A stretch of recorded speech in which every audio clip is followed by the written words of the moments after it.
Seven of Cups, water energy. Seven of Cups, confusion at times with multiple opportunities, multiple cups, a lot of things going on, a lot of energies around you, surrounding you. It may feel a little chaotic or a little overwhelming. That can cause confusion. It's like focusing on your higher dreams. It could be like the castle in the clouds, a little bit with your head and emotions a bit foggy up in the clouds, trying to just focus on your highest goals and dreams and desires. There could be a bit of confusion going on during this time for you, okay? Overwhelm, overly maybe emotional, right? What's this about for them? The Magician. Wow, major arcana number 1. This is air. Ones are about new beginnings, something fresh, a new thing, a new path. Magician is your magic, your power, your magician capabilities, your resources and tools, having all that you need, your magic wand, having all of the cups, wands, pentacles, and swords. It's having everything to create anything you want, anything you desire, your highest goals, dreams, the castle in the clouds, your almost fantasy type of dreams, goals, and desires, almost childlike, right? And we got this fresh new energy. So there could be some kind of confusion on what your highest goal, your highest dream is. Maybe you're not seeing it super clearly yet.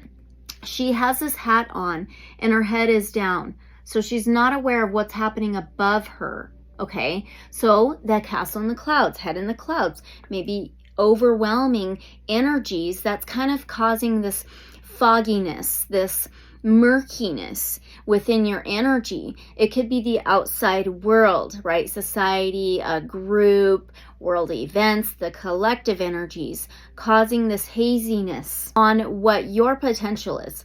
There's this confusion and fogginess, murkiness on what your potential is, what your resources and tools are. What are your tools and resources and how you can use them to create your desires, to create your highest goal and wishes. Okay, so there's this newness coming in, this new potential. Ace of Pentacles, crystals on the bottom. That's something new.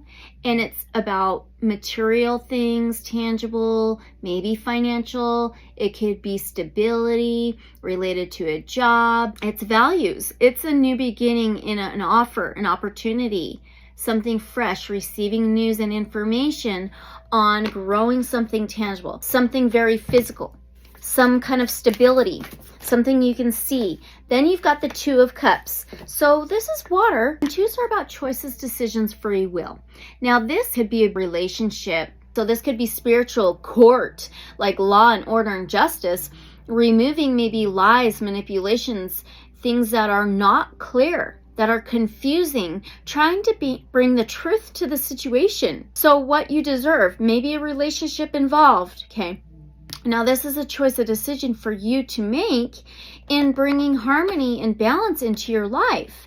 Maybe it's this relationship that you have to your resources and your tools to create, to bring in offers, opportunities for you to continue to manifest, for you to continue to create, reach goals, dreams, alignment, the rainbow. Rainbows could be very significant to some of you. This is about alignment, abundance, prosperity.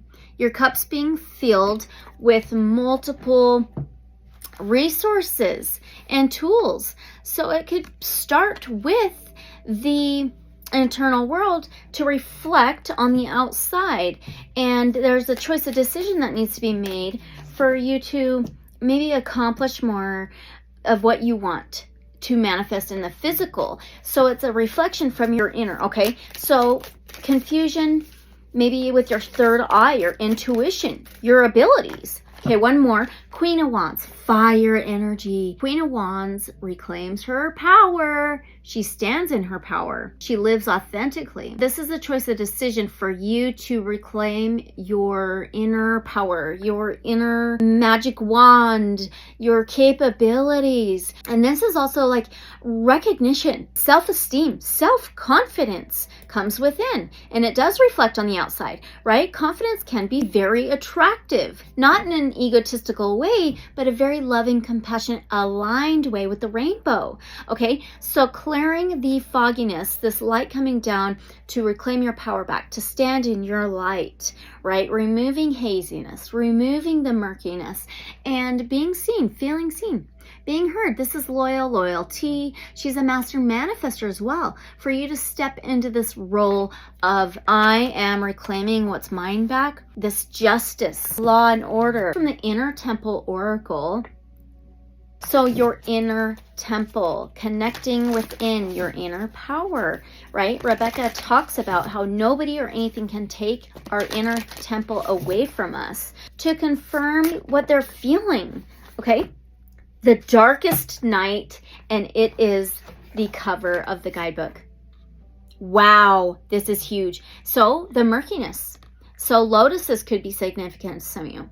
So bringing light to the darkness, bringing light back into your life, within especially your inner temple. That's all where it starts, you know, and it's this self-acceptance, self-confidence, self-esteem, right? Recognizing your worth and what you are worthy of, what you deserve. Ooh, this reminds me of the new moon a little bit. We just had the new moon yesterday from this recording, and it was in the sign of Capricorn. Capricorn's an earth sign ruling the 10th house of career, public image. That is so the Queen of Wands, public image.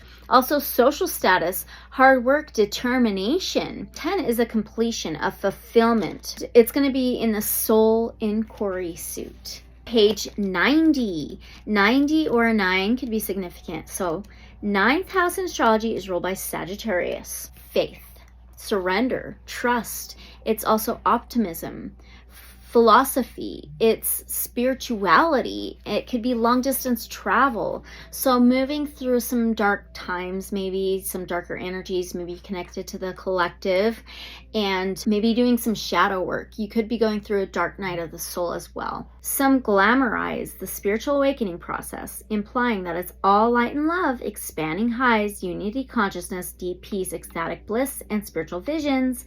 One thing's for certain, those people probably haven't been through the dark nights of the soul. Are you shitting me? Okay, exactly. Yes, it is hard work, right? This is a time of deep initiation for the soul.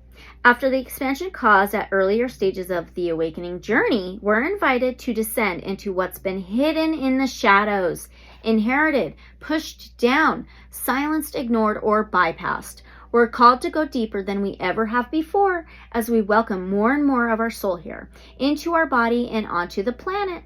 And as we do, we discover the lost parts of ourselves that demand to be held and seen.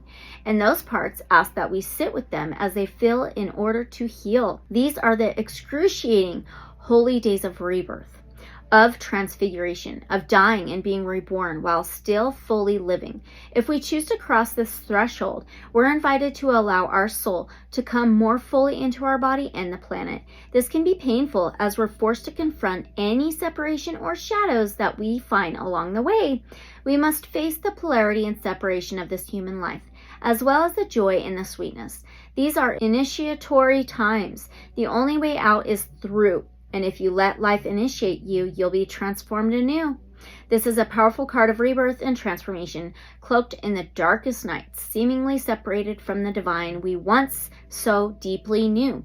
Our own inner magician, our inner power, that inner magic, that's what it is our divine connection and capabilities. We're invited to find the sacred that is all around us, below us, and within us. Soul Inquiry says, how is life currently trying to initiate you? Maybe ground, making that decision in accepting all shadow parts of yourself is really a big deal. The parts that you don't necessarily love about yourself.